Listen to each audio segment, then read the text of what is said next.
मेरे यहाँ बोलने का क्रम मैं तय करूंगा। इस तरह से नहीं चलेगी संसद।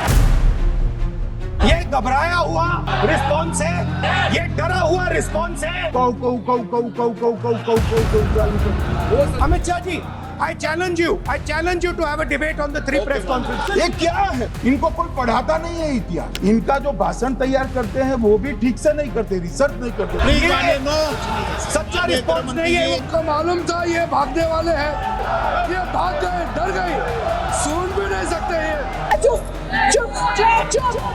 हर दिन इन्होंने यहाँ पे तमाशा किया है, हमारा दिल दहल जाता था इनको देखकर। सुनो ना, दो बड़े बोलते हैं तब बीच में नहीं बोलते। मेरा भाषण पूरा हो जाने दे। रहम तो कीजिए मुझ पर, भूख हड़ताल पे उस बात से कुछ तो रहम कीजिए। आप बीमार हो मैं समझ रहा हूँ, मगर बीमार ज्यादा हो तो घर पे रहा करो, यहाँ सदन का माहौल मत बिगाड़िए।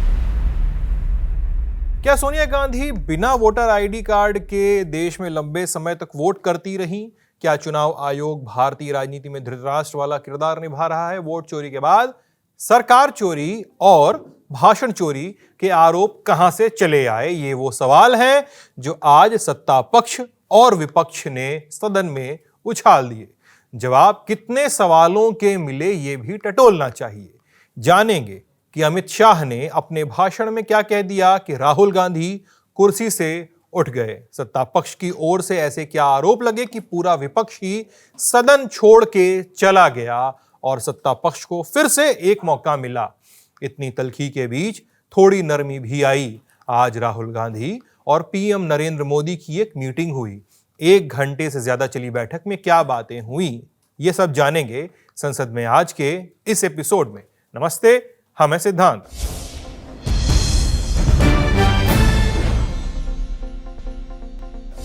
लोकसभा में चुनाव सुधार पर चर्चा का दूसरा दिन। गृह मंत्री अमित शाह को जवाब देना था। समय तय हुआ शाम के 5 बजे। लोकसभा की कार्रवाई तो शुरू हुई 11 बजे प्रश्नकाल के साथ ही। स्पीकर ने मजाकिया अंदाज में एक बात कही। ये बात उन सांसदों के लिए जो सदन की बीच कार्यवाही से गायब से हो जाते हैं। अब जो माननीय सदस्य सदन में देर रात तक तो रुकेगा उसी को मौका दिया जाएगा। चर्चा आगे बढ़ी। रेल मंत्रालय, संचार मंत्रालय और अल्पसंख्यक कल्याण मंत्रालय से जुड़े हुए सवाल जवाब हुए। इसके बाद स्पीकर ने, ओम बिरला ने, मंत्री से लेकर सांसदों तक सबको नियमों के पालन के लिए ये कहा। मैं फिर माननीय सदस्यों से आग्रह करता हूं, सदन में ज्यादा देर खड़े होकर बात नहीं करें और माननीय मंत्री भी जब जाएं सबसे हाथ मिलाते हुए नहीं जाएं। हम सबको संसदीय परंपराओं के पालनीय नियमों को कई बार पढ़ना चाहिए और हमेशा ये प्रयास करना चाहिए कि हम संसद की गरिमा के लिए संसदीय पालनीय नियमों का पालन करें। दादा बेटे बेटे बेटे नहीं, आपको ज़्यादा नियम पालन करना चाहिए ताकि नए सदस्यों को अच्छा मार्गदर्शन मिले। प्लीज बैठिए, आप बेटे बेटे बहुत बोलते हैं। प्रश्नकाल के बाद चुनाव सुधार पर चर्चा की शुरुआत हुई। चर्चा की शुरुआत कांग्रेस सांसद केसी वेणुगोपाल ने की। उन्होंने चुनाव आयोग, SIR, इस पे सवाल उठाए। Sir, when we complained about this code of conduct violation by the Prime Minister, Election Commission, what they have done, sir, they have forwarded our letter to JP Nadda ji. Before the election, putting money into the bank account of the voters and telling the voters in the polling booth that this will not repeat if you are not voted for BJP. Is it not a violation, sir? Is it not a violation? Now our Modi ji and Amit Shah ji is thinking that same way, using ED, using CBI, using income tax, and using election commission, they think that they can rule this country forever. They are thinking that they can rule this country forever. केसी वेणुगोपाल के बाद BJP की ओर से रविशंकर प्रसाद बोलने के लिए वे खड़े हुए। उन्होंने वेणुगोपाल के भाषण को डिलीट करने की मांग कर दी और बोले कि चुनाव आयोग पर उठते सवाल विपक्ष की हताशा है। कि विपक्ष के नेताओं के भाषण में तल्खी बहुत है। चाहे वो विपक्ष के नेता का हो या माननीय वेणुगोपाल जी का हो। ये तल्खी का कारण क्या है? ये पीड़ा, ये दर्द, ये कसक क्यों है? तो वो हार जाते हैं, तो जब जनता वोट नहीं देती है तो चुनाव आयोग गड़बड़ है, जनता वोट नहीं देती है तो बाकी गड़बड़ है। तो भाई अगर जनता आपको वोट नहीं देती तो हम क्या करें?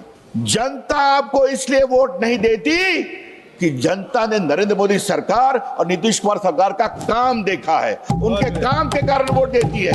ये माननीय वेणुगोपाल जी ने कहा वो सुप्रीम कोर्ट में पिटिशनर भी हैं, वहां बहस भी कर रहे हैं, तो संसद की कुछ मर्यादा होती है। माननीय कानून मंत्री जी इसका जरा विचार आप करें कि जब आप सुप्रीम कोर्ट में पिटिशनर हैं और आप वहां विषय रख रहे हैं तो उसी विषय को आपके यहां उठाने का अधिकार है क्या? मेरी समझदारी में नहीं है। मेरी गंभीर आपत्ति है, let the issue be examined and if my objection is found to be correct his entire observation should be deleted from the record. क्या इलेक्शन कमीशन तभी ठीक रहेगा जब वो जीतेंगे? इसी इलेक्शन कमीशन में उनकी सरकार बनी कि नहीं हिमाचल प्रदेश में? इसी इलेक्शन कमीशन में उनकी सरकार कर्नाटका में बनी कि नहीं बनी? इसी इलेक्शन कमीशन में तेलंगाना में बनी कि नहीं बनी? इसी इलेक्शन कमीशन में अखिलेश की पार्टी जी हमसे अधिक एमपी जीते कि नहीं यूपी में? तब इसमें तब इलेक्शन कमीशन ठीक है, तब ठीक है। तो जब वो जीते तो इलेक्शन कमीशन ठीक, जब हम जीते तो इलेक्शन कमीशन खराब। सर ये कौन सा लॉजिक है हम समझना चाहते हैं। तो वेणुगोपाल जी कृपा करके हमें आप भाषण न दें, ये मेरा आपको जरा अपने अतीत में झांके, अपनी खींच के लिए इलेक्शन कमीशन को दोष देना बंद करिए, अपने को मजबूत करिए। लेकिन चिंता मत करिए वेणुगोपाल जी, अभी हम लोग 15-20 साल और राज करने वाले हैं, चिंता मत करिए आप अपने काम के कारण। कांग्रेस और बीजेपी के बाद मौका मिला तृणमूल कांग्रेस को, टीएमसी। पश्चिम बंगाल की वीरभूम सांसद शताब्दी रॉय ने एसआईआर शब्द को डराने वाला गब्बर सिंह कहा। सर ये लोग बंगाल के बारे में जो भी बोलते हैं सब गलत है, ट्रस्ट में इनको कुछ भी पता नहीं है। सिर्फ इलेक्शन के टाइम ये नेता लोग दिल्ली पैसेंजर करके पहुंच जाते हैं और हर के आ जाते हैं। इस बार भी वही होगा, देख लेना। ये सर एसआईआर जो है, ये जो सर वर्ड है ये रेस्पेक्टेड है, लेकिन ये इन लोगों ने एसआईआर सर को डराने वाला गब्बर सिंह बना दिया। बिहार में आप लोग थपथपा रहे हो जीते हैं। एक्चुअली बिहार में ना कोई पार्टी हारे हैं ना कोई जीते हैं, जीते तो इलेक्शन कमीशन जीते हैं। अभी आपका उसमें सबसे फेवरेट नारा क्या बिहार का पता है? इलेक्शन से पहले 10,000, इलेक्शन से पहले 10,000, इलेक्शन के बाद बुलडोजर, ये सबसे ज्यादा नारा है। आपके पास कोई सर्वे रिपोर्ट है कितना घुसपैठिया है, कितना बांग्लादेशी है, कितना रोहिंग्या? चीख रहे हो, चिल्ला रहे हो, आगे आगे आगे, कहां से आया? आपके रास्ते से। फिर कितना है? फिर क्या? चुप चुप चुप चुप, कितना आपके पास कोई सर्वे है ही नहीं। बोले बीजेपी जितना भी सर बोल के चीखे वेस्ट बंगाल में, वहां पे भी मैडम ममता बनर्जी है, फिर से आप हारेंगे। सर भी मैडम के सामने कुछ नहीं कर पाएंगे, ये देख लेना। Thank you sir. शताब्दी रॉय के भाषण पे सत्ता पक्ष की ओर से आपत्ति आई, हंगामा भी आया। इसी बीच समाजवादी पार्टी की सांसद डिंपल यादव अपनी बात कहने के लिए उठी, आरोप लगाए कि चुनाव आयोग सरकार के लिए पूरी तरह समर्पित होकर काम कर रहा है, रिवीजन के नाम पर नागरिकता तय कर रहा है। हाल में देखने को मिला है कि ये चुनाव आयोग पूरी तरह सरकार के इशारे में काम कर रहा है, या यूँ कहें कि पूरी तरह समर्पित होकर सरकार के लिए काम कर रहा है। हमने उत्तर प्रदेश के उपचुनावों में देखा है कि किस तरह वोटों की धांधली हुई, कि किस तरह बीजेपी ने मनमानी करी और लगातार चुनाव आयोग को शिकायत करने के बावजूद भी चुनाव आयोग ने कोई भी एक्शन नहीं लिया। और इसी के साथ यह भी देखने को मिला कि पुलिस खुद सादे कपड़े पहनकर वोट डालती नजर आई बूथ के अंदर, लेकिन चुनाव आयोग ने कोई भी अधिकारियों के खिलाफ कार्रवाई नहीं करी। सीसी फुटेज की जब मांग करी गई चुनाव आयोग से, तो चुनाव आयोग ने सीसी फुटेज तो नहीं दिए।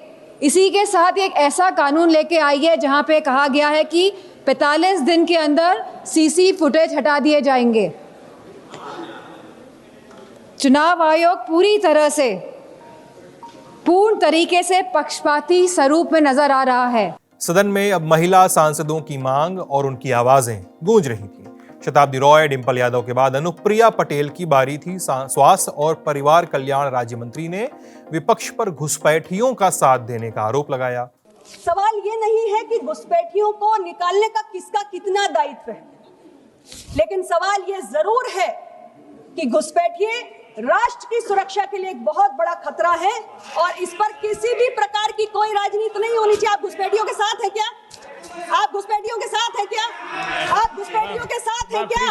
बताइए, आप साथ हैं क्या? Ma'am kindly address the chair. देखिए, देश के किसी भी कोने में अभी निकल के आ रहे हैं, अपने भारत बांग्लादेश की सीमा पर नहीं देखना, मैंने देखा है टीवी पर, मैडम बहुत सारे लोगों ने देखना, आपने भी प्लीज देखा एड्रेस द होगा। चेयर। अध्यक्ष जी, किसी भी कोने में देश के अगर कोई अवैध मतदाता है तो उसका नाम मतदाता सूची से हटना चाहिए और कोई भी वैध मतदाता रहना नहीं चाहिए। यही एसआईआर का काम। Thank you madam. अध्यक्ष जी, आरोपों की धार तेज हो रही थी, उदाहरणों की लिस्ट लंबी। इसी लिस्ट में एक और आरोप, एक और विशेषण जुड़ गया।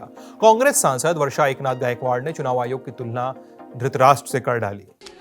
सर, आज परिस्थिति ऐसी हो गई है कि हमारे चुनाव आयोग की भूमिका जो है वो महाभारत के धृतराष्ट्र जैसी हो गई है। वो सत्ता के मोह में जो है अंधा हो चुका है। लोकतंत्र का जो है वो चीरहरण हो रहा है, संविधान की हत्या दिखाई दे रही है। विपक्ष के बाद गेंद फिर सत्ता पक्ष के पास आई। हिमाचल प्रदेश की मंडी सीट से बीजेपी सांसद कंगना रनौत ने पहले राहुल गांधी को घेरा, फिर गांधी फैमिली को, सोनिया गांधी के वोटर कार्ड का मुद्दा भी उठा डाला। हर दिन इन्होंने यहाँ पे तमाशा किया है। हमारा दिल दहल जाता था इनको देखकर। एसआईआर ये वेल में उतर जाते थे। यहाँ पर इन लोगों ने डराना, धमकाना, धक्का मुक्की, ऐसा कोई इन्होंने किसी तरह की कोई बदतमीजी नहीं है जो एक भी दिन इन्होंने संसद भवन चलने नहीं दिया। एसआईआर कर करके इन्होंने यहाँ पे तमाशे किए।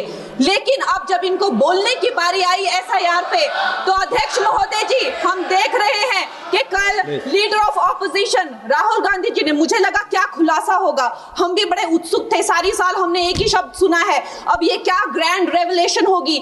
लेकिन राहुल गांधी जी जो लीडर ऑफ ऑपोजिशन है, उन्होंने कल जब कहा खादी है, खादी में धागे हैं, धागे में लोग हैं, लोगों के अंदर, उनको जब कहा गया कि आप पॉइंट की बात कीजिए, तो उन्होंने कहा कि मैं अपना फ्रेम कर रहा हूं, मैं अपना आर्ग्यूमेंट फ्रेम कर रहा हूं। और इतनी देर बाद जब वो फ्रेम करके पहुंचे तो ले देकर वो वापस उसी अंतर्राष्ट्रीय मूल की महिला। अध्यक्ष जी, मैं एक महिला होने के नाते आपसे रिक्वेस्ट करना चाहती हूं कि every woman is entitled to her dignity. वो अंतर्राष्ट्रीय मूल की है, विदेशी महिला है, लेकिन उन्होंने कितनी बार आकर उन्होंने सोशल मीडिया पे कहा है कि मैं कभी भारत नहीं गई हूं, मेरा हरियाणा चुनाव से कुछ लेना देना नहीं है। लेकिन फिर भी ये लोगों ने बिना किसी ठोस सबूत के उनका यहाँ पे फोटो बना के उन्होंने उनको उछाला, यहाँ पे उनकी तस्वीर उछाली यहाँ पर और यहाँ पर ब्लैक कार्ड यूज करना भी अलाउ नहीं है। इन्होंने फिर भी नियमों का उल्लंघन किया। ये देखिए, महिलाओं का हमेशा ये अपमान करते हैं। कांग्रेस वालों, शायद तुम लोग ये समझ नहीं पा रहे हो, ईवीएम्स हैक नहीं करते हैं प्रधानमंत्री लोगों के दिलों को हैक करते हैं। और प्रियंका गांधी जी कहती हैं कि छोड़ो पुरानी बातें, हम पुरानी बातें नहीं करेंगे, हम पुराने लोगों के बारे में नहीं बोलेंगे। तो मैं ये जानना चाहती हूँ कि आपकी जो माता जी हैं, वो तो आपकी अध्यक्ष है और इस वक्त की वो अध्यक्ष है। उनकी जो है, आप देखिए, जब उनकी नागरिकता नहीं थी, जब उनके पास 1983 में नागरिकता आई, उसके कितने साल पहले से वो वोट देती आ रही हैं। तो ये जो इनका जो परिवार है, एंटाइटलमेंट से जो ग्रस्त ये इनका परिवार है, ये प्रियंका गांधी जी को भी याद रखना चाहिए। चाहे आपका भूतकाल हो, चाहे आपका वर्तमान हो, आप सब लोग, चाहे ईवीएम हो या चाहे कागज पे लिखा हो, जब आप लोगों के चरित्र में जो है किसी तरह की मर्यादा नहीं है, आप लोगों ने कभी भी इस देश का, यहाँ की कानून व्यवस्था का, संविधान का कभी आप लोगों ने सम्मान नहीं किया हुआ है। बहस के बीच एक सवाल बिहार के पूर्णिया से निर्दलीय सांसद पप्पू यादव ने भी पूछा। लोगों का वोट किस आधार पे कट रहा है, ये कौन बताएगा। वोट चोरी की बात हो रही थी, लेकिन इसी बीच संसद में आरोप लगा सरकार चोरी का। पंजाब के बठिंडा से सांसद, शिरोमणि अकाली दल की नेता हरसिमरत कौर बादल ने क्या कहा, सुनिए। हमारी तो सारी वोट चोरी तो इतनी छोटी बात, हमारी तो सारी सरकार की चोरी हो गई है सर। आज Punjab is being ruled as super CM by Arvind Kejriwal. हमारा मुख्यमंत्री और उसकी कैबिनेट इज अ डमी मुख्यमंत्री and a dummy cabinet. Kejriwal is controlling the CM, he is signing all the files, he is doing all the badali and the transfers. So he is sitting in the CM house, he is using our plane, our resources, spending all our money. Sheesh Mahal वहां पे बना रहे हैं। तो sir सारी policies Kejriwal बना रहा है। तो जो 3/4 इलेक्टेड गवर्नमेंट बनी थी वो डमी सीएम और डमी कैबिनेट का, इससे और बड़ी डेमोक्रेसी की धज्जियां क्या उड़ाई जा सकती हैं। हरसिमरत के बाद असदुद्दीन ओवैसी ने भी चुनाव प्रक्रिया पर सवाल उठाए। उन्होंने एसआईआर को बैकडोर एनआरसी ये करार दिया, साथ ही चुनाव लड़ने की उम्र घटाने की भी मांग की। The age of contesting elections for MLA and Lok Sabha should be brought down to 20, Rajya Sabha 25, for Vidhan Sabha 22. Why? Because sir, we have 52% of India's population under the age of 30. What are we giving to them? So that is why I propose, and I oppose the SIR. This is nothing but backdoor NRC. This is exercise, a selective exercise to disenfranchise people in the name of religion. Thank you, sir. SIR पर चर्चा के दौरान vote चोरी से लेकर सरकार चोरी तक के आरोप पहले ही लग चुके थे। इस बीच एक और आरोप लगा, आरोप भाषण चोरी का। दमन और दीव के निर्दलीय सांसद उमेश भाई पटेल को जब आसन ने जल्दी भाषण खत्म करने के लिए कहा तो उन्होंने कहा कि यहाँ वोट चोरी पर बात हो रही है और आप तो भाषण ही चोरी कर रहे हैं। सर दो इंडिपेंडेंट अरे सर वोट चोरी की बात हो तो आप तो भाषण चोरी कर रहे हैं। 2 मिनट तो दीजिए। जानबूझकर फौजी वोटर बनवाने वालों पर चाहे किसी भी दल से हो, से आप मर्यादा रखिए। आप चेयर पे क्या कह रहे हैं, आप इस बात की मर्यादा रखिए, ये कोई बात है? चोरी की बात और चोरों का जिक्र ये सब यहाँ नहीं रुका। राजस्थान के बांसवाड़ा से भारत आदिवासी पार्टी के सांसद राजकुमार रोत ने आरोप लगाया, कहा कि चुनाव के समय मेरा फेस चोरी हुआ, मेरा नाम चोरी हुआ। सेम नाम से 2 राजकुमार खड़े किए, मेरा सेम फेस उन नॉमिनेशन के अंदर उन्होंने एडिट करके लगाया और मेरी पार्टी का सेम सिंबल लगाया और 1,20,000 वोट मेरे नाम से लेके वो राजकुमार आज तक मैं ढूंढ रहा हूं, मुझे नहीं मिले। माननीय सभापति महोदय, मेरे संसदीय क्षेत्र में वोट चोरी नहीं हुई, वोट चोरी तो हुई, लेकिन वोट चोरी होने के साथ साथ कांग्रेस पार्टी के CWC मेंबर को भी चोरी किया, उम्मीदवार भी चोरी हुआ, मेरा फेस चोरी हुआ। फिर बारामूला से निर्दलीय सांसद अब्दुल राशिद शेख यानी इंजीनियर रशीद की जब बारी आई तो उन्होंने सत्ता पक्ष से लेकर विपक्ष को खूब सुनाया। इस कहासुनी के बीच उनकी आसन से भी बहस हुई, यासीन मलिक को लेकर भी बातें कही गई। आपकी देशभक्ति हमने देखी, जब वंदे मातरम पर डिबेट था कोई नहीं था यहाँ पर, हमें आप क्लास में बिठा के रखते हैं, भाग जाते हैं। तो मेरा ये पॉइंट है, या तो एक ऐसा कानून लाइए आप कि आप जेल से किसी को लड़ने मत दीजिए, या अगर लड़ना है कोई तो फिर उसे कम से कम दुनिया में फिर बात बाहर निकलती है कि आप उनसे फिर पैसा लेते हैं। शायद ये चीज़ अच्छी बात नहीं है। अरे सर प्लीज़ देखें ना, प्लीज़ देखें, बात तो सुनिए। मैं भी त्योहार जा रहा हूँ, ये घर जा रहे हैं अपने, रहम तो कीजिए मुझ पर, भूख हड़ताल पे हूँ सुबह से, कुछ तो रहम कीजिए। आपके सवाल आ गए, सैयद अली गिलानी, लोन, यासीन मलिक, उन सबको तशद्दुद किया, उनके मुंह में उल्टे आलू डाल दिए। वो सबसे बड़ा इंटरनेशनल एक्ट था, उसकी वजह से लोग वहां पर मिलिटेंट बने। उस इंटरनेशनल एक्ट की कीमत आज आपको चुकानी पड़ रही है पूरे कंट्री को। कल से चल रही चुनाव सुधार चर्चा पे अब जवाब की बारी थी। गृह मंत्री अमित शाह उन तमाम आरोपों का जवाब देने के लिए जो दिन न दिन सत्ता पक्ष पर लग रहे थे नमूदार हुए। चर्चा की शुरुआत में उन्होंने बताया कि आखिर सरकार ने एसआईआर पर चर्चा के लिए क्यों ना कहा था। भाजपा वाले, एनडीए वाले चर्चा से कभी नहीं भागते। कोई भी मुद्दा हो, संसद के नियमों के अनुसार चर्चा के लिए हम तैयार हैं कि एसआईआर पर इस सदन पे चर्चा नहीं हो सकती, क्योंकि गहन पुनर्निरीक्षण की जिम्मेदारी भारत के चुनाव आयोग की है। भारत का चुनाव आयोग और चुनाव आयुक्त ये सरकार के तहत काम नहीं करते। अगर जब चर्चा होती है और कुछ सवाल खड़े किए जाएंगे तो इसका जवाब कौन देगा? मान्यवर, जब उन्होंने कहा कि हम चुनाव सुधार पर चर्चा करने के लिए तैयार है, हम तुरंत मान गए और आज चुनाव सुधार पर ही चर्चा हो। आप बीमार हो, मैं समझ रहा हूं, मगर बीमार ज्यादा हो तो घर पे रहा करो, यहां सदन का माहौल मत बिगाड़िए।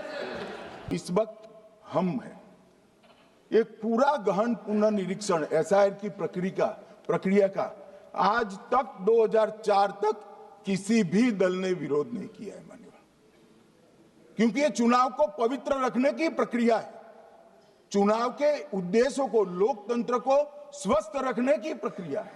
ये एसआईआर और कुछ नहीं है, मतदाता सूची का शुद्धिकरण है।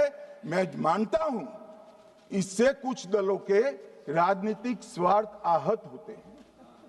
किस देश की संसद को चुनने के लिए, राज्य की विधानसभा को चुनने के लिए विदेशी को वोट देने का अधिकार देना है या नहीं देना है? और मेरा मत है, मेरा विनम्र मत है मान्यवर, कि ये नहीं देना चाहिए। गृह मंत्री ने अपने भाषण में सीधे राहुल गांधी का नाम लिया, उनके उस आरोप का जिक्र किया जिसमें राहुल ने दावा किया था कि हरियाणा में एक ही मकान नंबर में सैकड़ों वोटर हैं। गृह मंत्री की ओर से आरोप लगा तो राहुल गांधी बीच भाषण में अपनी कुर्सी से उठ गए। मान्यवर, वोट चोरी का नैरेटिव बनाने के लिए मान्यवर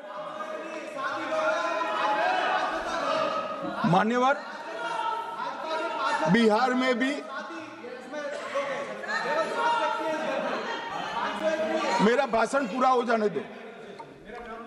नहीं, आप अभी पूरा भाषण नहीं, कई बार नाम आएगा।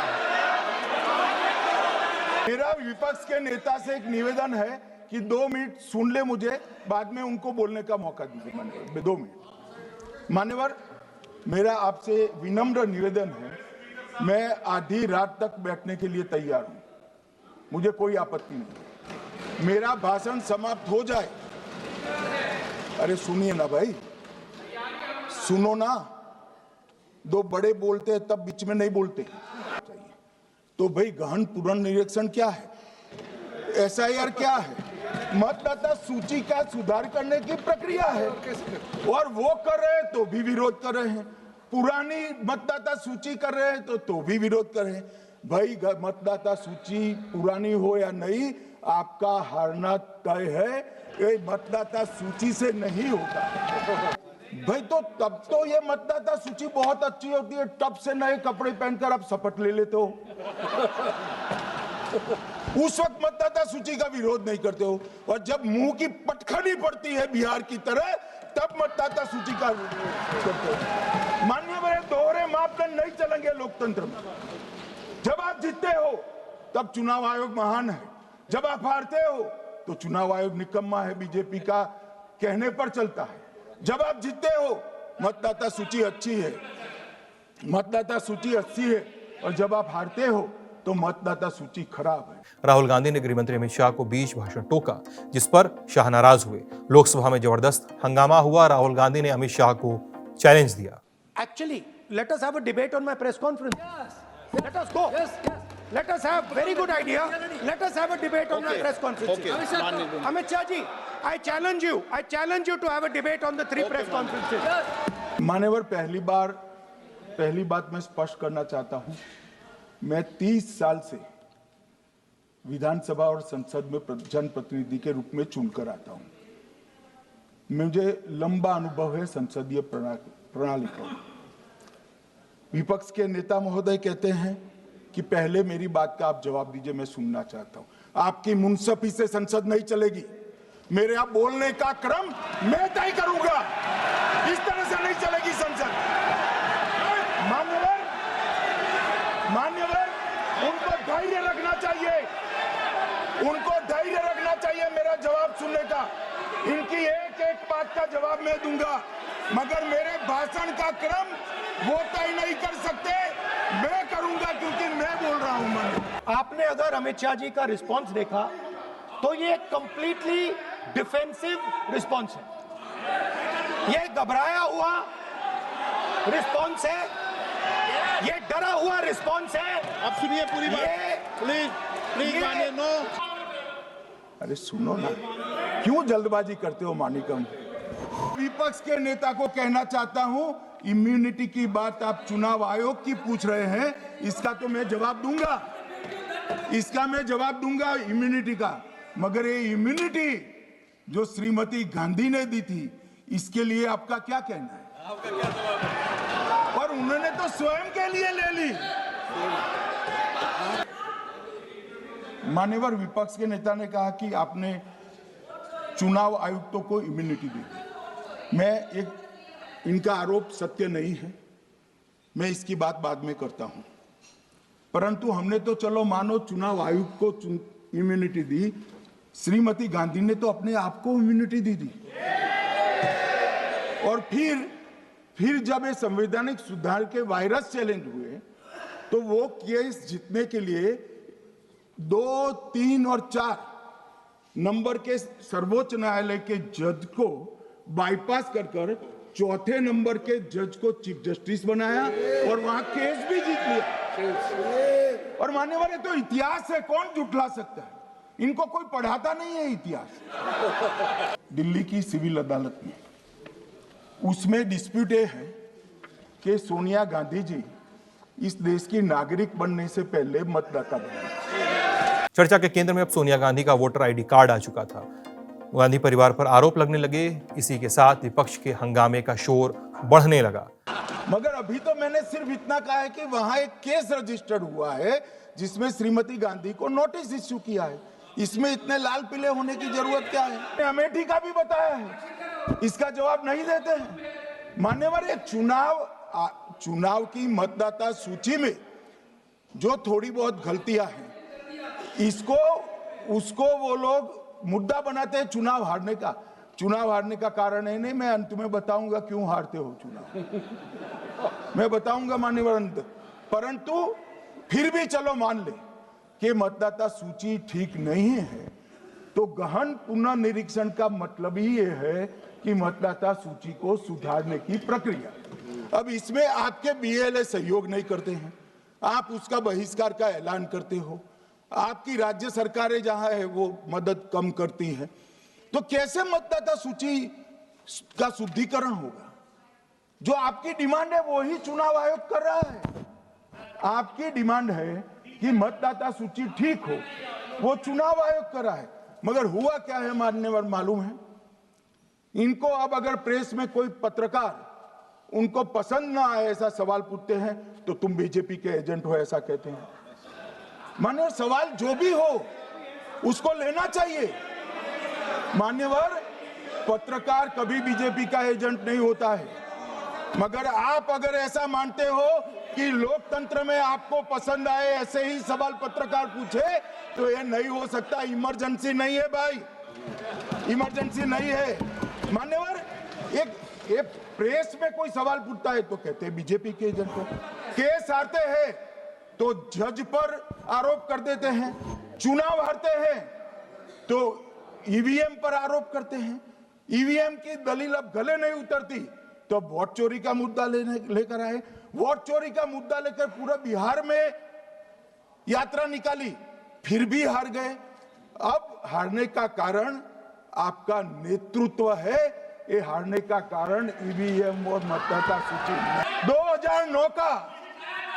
2009 का चुनाव हुआ, पूरा ईवीएम से हुआ, ये जीत गए, चुप्पी साध ली। 2014 में सब हम जीते तो कौ चालू कर दी वो सरकार को थे। मान्यवर, ये क्या है? जब कानून आप लाए, मशीन आपने इंट्रोड्यूस किया, चुनाव आप पहला जीते मशीन से, दूसरा चुनाव जीते, मौत से 10 साल राज किया और हार गए तो फिर रोते हैं। सदन का माहौल अब पूरी तरह बदल चुका था। हंगामा और नारेबाजी इसने जोर पकड़े। तभी गृहमंत्री अमित शाह की ओर से फिर से एक ऐसा आरोप आया जिसके बाद विपक्ष का सदन से वॉकआउट हुआ, लेकिन भाषण नहीं रुका। और मान्यवर, चुनाव की चोरी बंद हुई है इसलिए पेट में दर्द हो रहा है। ईवीएम का दोष नहीं है, चुनाव जीतने का तरीका जनादेश नहीं था, करप्ट प्रैक्टिसेस थी, इसके कारण चुनाव जीतते थे। अब आज ये पूरे एक्सपोज हो चुके हैं। सुनो ना जरा, इनका जो भाषण तैयार करते हैं वो भी ठीक से नहीं करते, रिसर्च नहीं करते। कल देर रात को मान्यवर मैं मेरा भाषण तैयार कर रहा, तो मैंने अपने आप को पूछा कि ये सब इतना स्पष्ट है तो ये मुद्दा क्यों उठा रहे हैं? मेरी समझ में अगर इतना पढ़कर आता है तो उन्होंने भी तो पढ़ा होगा। ये मुद्दा क्यों उठा रहे? मूल मुद्दा है अवैध घुसपैठियों को मतदाता सूची में रखने। इन लोगों ने जवाब नहीं सुन सकते हैं। इतना दिनों से देश के सामने में झूठ फैला करके इन्होंने गुमराह करके चर्चा मंगा। आज गृह मंत्री जी एक बात का जवाब दे रहे हैं, ये भाग गए, डर गए, सुन भी नहीं सकते ये। अगर ये सुन नहीं सकते हैं, इतना दिनों से संसद का समय बर्बाद क्यों किया? अगर सच्चाई नहीं सुन सकते तो इतना दिनों तक सरकार पर संसद का समय लोगों को भ्रम फैला करके क्यों समय बर्बाद किया? ये दिखा रहे, हमको मालूम था ये भागने वाले हैं। सच्चाई को सुनना चाहिए, सच्चाई को सुनना चाहिए।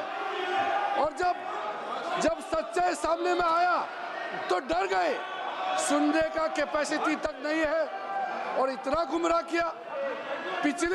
पिछले सेशन का पार्लियामेंट सेशन इन्होंने तबाही किया, मॉनसून सेशन को भी इन्होंने बर्बाद किया इसी मुद्दे पर, और ये हमारे शीतकालीन समय को भी इन्होंने 2 दिन बर्बाद किया। आज बारीकी से जब बता रहे थे ये लोग भाग गए। लोकसभा के बाद अब बात राज्यसभा की। यहां वंदे मातरम पर ही चर्चा रही। सुबह 11 बजे कार्रवाई शुरू हुई। 0R में झारखंड से बीजेपी सांसद दीपक प्रकाश ने नक्सलवाद का मुद्दा उठाया, केंद्र सरकार और गृह मंत्री के कामकाज की तारीफ की। जिन शब्दों का इस्तेमाल किया उस पर आपत्ति भी आई। चुनाव बहिष्कार, चाहे पंचायत का चुनाव हो, चाहे विधानसभा का, चाहे लोकसभा का चुनाव, नक्सलियों के द्वारा चुनाव की बहिष्कार की घोषणा की जाती थी और जो मतदाता चुनाव में भाग लेता था उनके उंगलियों को काट दिया जाता था।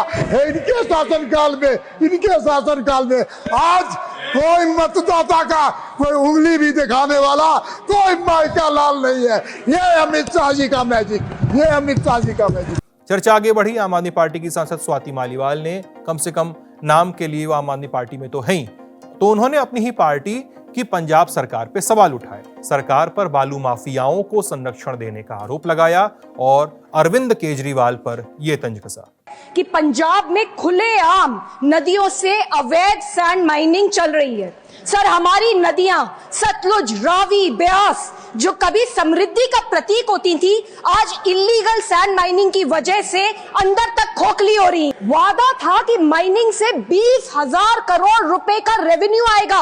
आया कितना?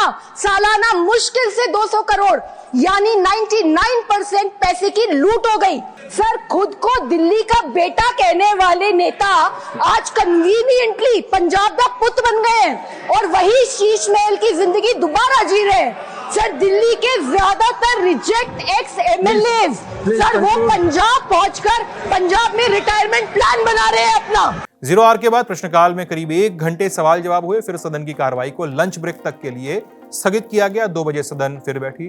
वंदे मातरम के 150 साल पूरा होने पे चर्चा की शुरुआत हुई। कांग्रेस की ओर से चर्चा की शुरुआत जयराम रमेश ने की। तंज कसा, चले थे हिस्टोरियन बनने, बन गए डिस्टोरियन। प्रधानमंत्री, गृह मंत्री और सभी जो उस तरफ से बोले हैं, उन्होंने ये बिल्कुल साबित कर दिया है कि निकले हैं हिस्टोरियन बनने पर एक्चुअली बने हैं डिस्टोरियन। 4 जून 2005 को भारत रत्न लाल कृष्ण आडवाणी जाते हैं कराची को और किसकी प्रशंसा करते हैं? नेहरू जी से इतनी नफरत है कि वो जिन्ना की प्रशंसा करते हैं। वो तुष्टिकरण नहीं है। 2009 में जिन्ना की एक बायोग्राफी छपती है। उसके लेखक कौन है? वाजपेयी जी के मंत्रिमंडल के पूर्व वित्त मंत्री और पूर्व विदेश मंत्री जसवंत सिंह।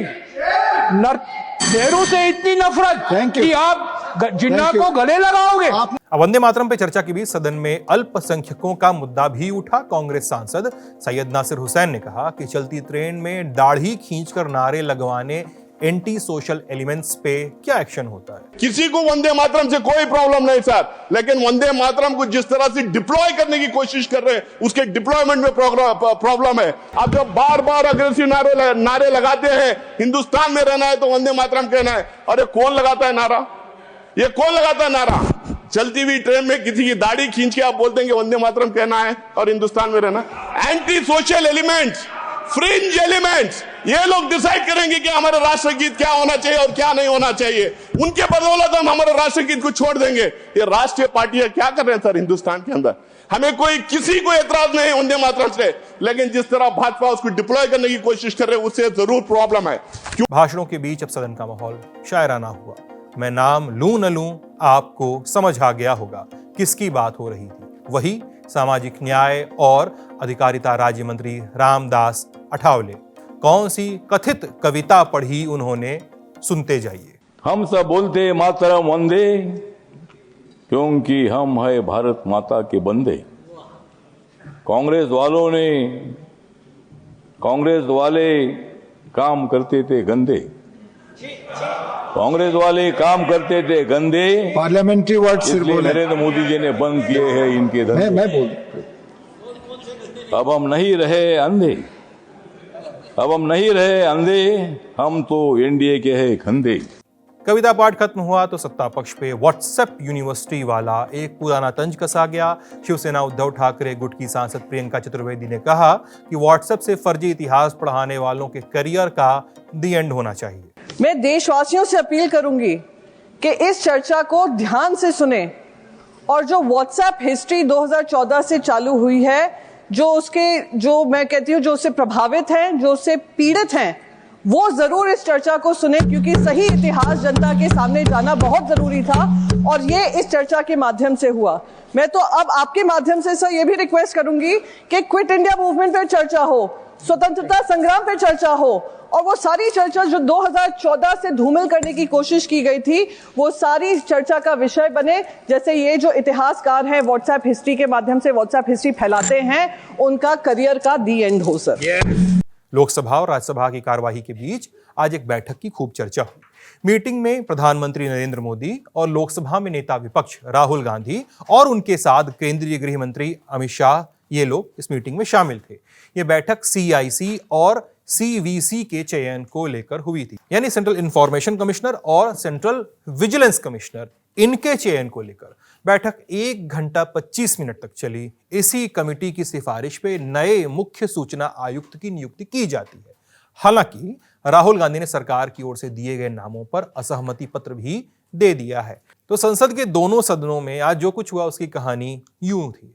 कोशिश की गई है कि सारे किरदारों की बात आपको सुना दी जाए। कुल मिलाकर देखें तो आज संसद बढ़िया चली, लोडेड बहसें हुई, नाम ले लेकर आरोप लगे, लेकिन अच्छे से कामकाज भी हुआ। थोड़े बहुत शोरगुल के बीच अच्छी चर्चा हुई। सांसदों ने आज के हिस्से का अपना काम कर लिया है। अब बारी आपके काम की।